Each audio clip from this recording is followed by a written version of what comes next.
Hi, I'm Zach Singerman, and welcome to the Gen Z Jews Learning from Leaders series. In this series, I interview people on the topics of anti-Semitism, Israel, and leadership.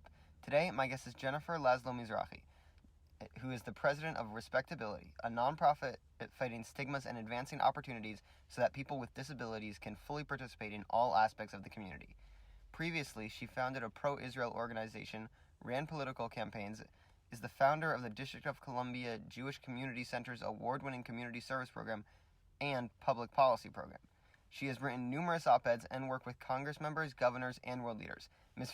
Mizrahi, thank you so much for being here today.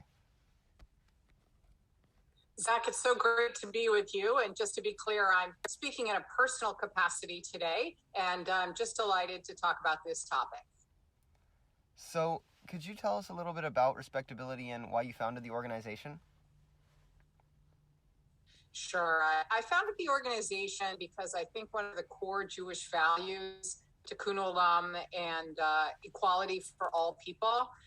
But one of the things that I found was that diversity efforts frequently did not include people with disabilities. So, for example, Jewish day schools or camps or events or JCCs were not always accessible to people with disabilities. That was people with physical disabilities, such as if they used a wheelchair, they couldn't get into a physical space, or if they were deaf, there were no captions or no sign language, or if someone had autism or other kinds of disabilities, there was no way for them to fully participate. What we found out very early, though, is this is common in every kind of organization for every kind of demographic. So quickly we worked and expanded it. So the majority of the work we do is in the non-Jewish community, fighting stigmas and advancing opportunities so people with disabilities can be included in all aspects of society. Now, you wrote in an op-ed once that Jewish tradition says that when God gave us the Ten Commandments and the Torah at Sinai, all Jews were present, including Jews with disabilities. Now, this is key because it showed that when it comes to a prayer and our relationship with our faith, all are equal. How can the Jewish community do a better job today ensuring that it's more inclusive? Great question, Zach. Well, first of all, I think it's important to be inclusive of everyone. That's people from different racial backgrounds, interfaith families, the different denominations, people from different sexual orientation and identities. But, really to be accepting of all people, it includes sometimes, going the extra yard on accommodations. So if something's super loud, it might not be so comfortable for someone with an anxiety disorder or with autism. Is there a quiet place where people can sort of experience something in a more chill environment? It might mean physical accessibility, like making sure that there's an entrance that someone can get in from a wheelchair, and that once they get in, that there's a place that they can get to go to the bathroom, for example. Right here, there's a place, Shalom Kosher, for example, where I get my food. And guess what? If you use a wheelchair, you can't use the bathroom there. So if you keep kosher and you want to go to the supermarket, there's absolutely no way to use the toilet. And these are just like basic things, making sure that everyone has access to achieve their inclusion in every sort of form and environment. So how do you think Gen Z should work on being inclusive to those who are disabled? Well, first of all, Gen Z is way ahead of we old timers.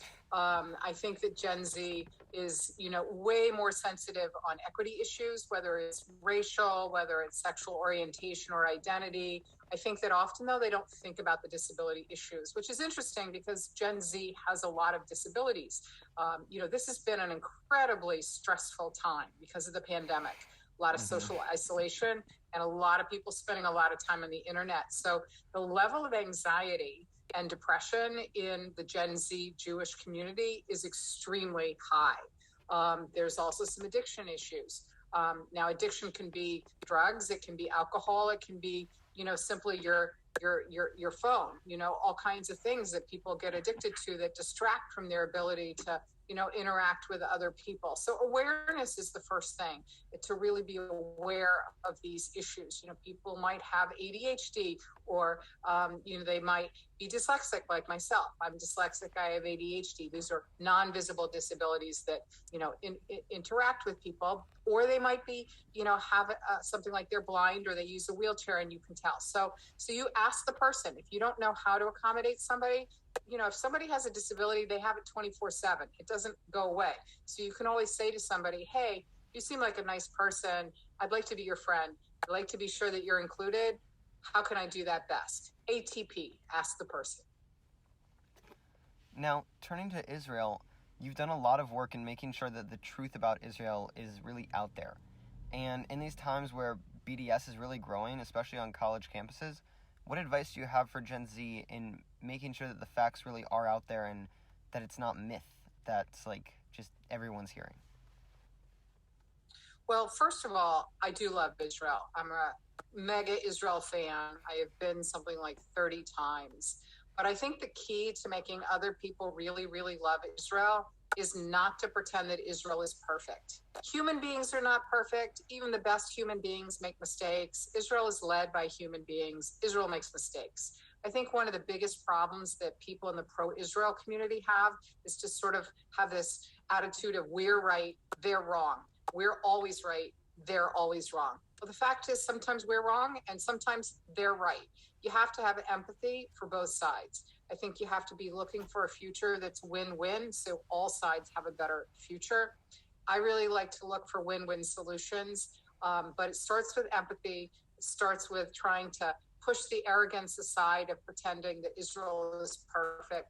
No country is perfect. No people are perfect, always trying to do a better job. I like to focus on shared values, shared commitment to the rights of women, the fact that so many Arabs in Israel, not only do they have the right to vote, but they're, doctors and they're judges and they're lawyers and they're school teachers.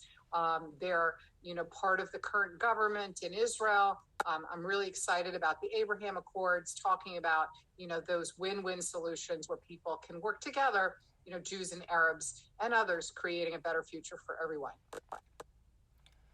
As someone who's a leader in a lot of different areas, what's your advice to Gen Z in terms of just leading and taking on leadership roles in our future?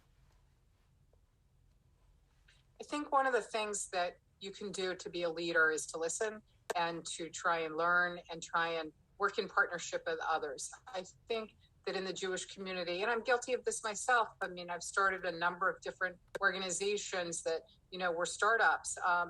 But I think, the older I get, the more experienced I get, the more I realize that the core thing is partnerships. Find the people who share enough in common with you and go together.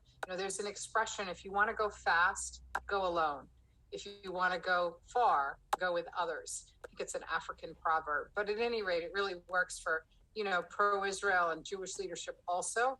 There's so many different Jewish organizations or pro-Israel organizations. The more you can find partnerships, the better off it is. And really try and include everyone and be accessible to, all different kinds of folks. I think that really helps quite a lot. And is there anything else you'd like to say to Gen Z? Well, I think Gen Z is the future. I think that when we think about, pro-Israel activity, I'd like to see a lot more of it around climate change issues. For me, the number one top issue is climate change. It is an existential threat to every being on the planet, literally. Human, Jewish values are all about, protecting lives. And one of the great things is that Israel has so much great technology that can help, whether it's, doing more in solar or doing more in battery storage, whether it's, incredible work on drip agriculture and on helping people deal with, arid lands and, all kinds of ways for desalination. There's a lot of technology and a lot of innovation coming out of Israel that is going to help us on climate change. So I think that issue is going to be really important for Gen Z.